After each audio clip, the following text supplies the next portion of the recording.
நத்தை பிடிக்கலான்னு போய் கையை விட்டா பாம்பு ஒன்று உள்ளே கிடக்கான். ஆகா அப்படின்னு பார்த்தா அவன் நம்மளை பார்த்து தெரிச்சு ஓடிட்டான். சரின்னு சொல்லிட்டு அப்படியே ஆற்றுக்கு பக்கம் போனேன். மழை பெஞ்சதுக்குன்னு தண்ணி அப்படியே மியூசிக் மாதிரி இருந்துச்சு. சல அப்படியே அதை பார்த்துட்டு வந்தால் மறுபடியும் ஒரு இடத்துல பார்த்தா ஒரு குறவ மீன் ஒளிஞ்சிருக்காப்புல. உழவு பண்ண பாடி சோடா மண்டை மேலே உள்ள கொண்டையை மறந்த மாதிரி அவன் மண்டையை காமிச்சிட்டு ஒளிஞ்சிருந்தான். சரின்னு சொல்லிட்டு அவனையும் பார்த்துட்டு அவனையும் பிடிக்க முடியாது நம்மளால். சக்குன்னு ஒரு செட்டு மாதிரி கிளம்பிட்டாப்புல. அப்புறம் வர வழியில் ஒரு குட்டையில் பார்த்தா சின்னமாக ஒரு மீன் மாட்டிக்கிச்சு தண்ணியில். சரி அது மாட்டும் கிடக்கட்டுன்னு சொல்லிட்டு நானும் விட்டு வந்தேன். திருப்பி ஒரு இப்படியே ஒவ்வொரு நத்தையாக பிறப்பேன். இந்த மாதிரி டயத்தில் தான் பகலில் வெள்ளனை பார்த்தா தான் அந்த நத்தெல்லாம் கிடக்கும்.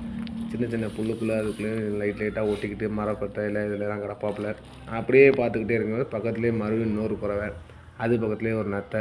சரி நம்ம அதான் என்னத்தை பிடிக்கும், ஒரு மீனை பிடிச்சி என்ன பண்ணுறது அப்படின்னு சொல்லிட்டு அந்த நத்தையை ஒன்றா பிறக்க ஆரம்பித்தேன். அதிகமாக நத்தை வந்து ஒன்று மேலே ஒன்று ஒட்டிக்கிட்டு ஒன்று 2 3 சேர்ந்தும் கிடக்கும்.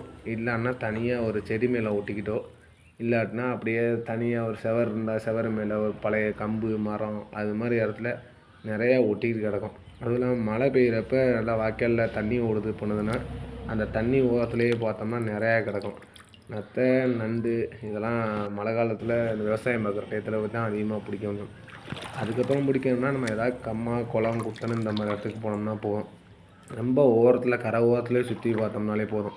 ஒரு குளம் இருக்குது, ஒரு கம்மா இருக்கிறான், அதை சுற்றி பார்த்தாலே போதும். இந்த மாதிரி வீடியோ இருந்தால் சப்ஸ்கிரைப் பண்ணுங்கள், லைக் பண்ணுங்கள்.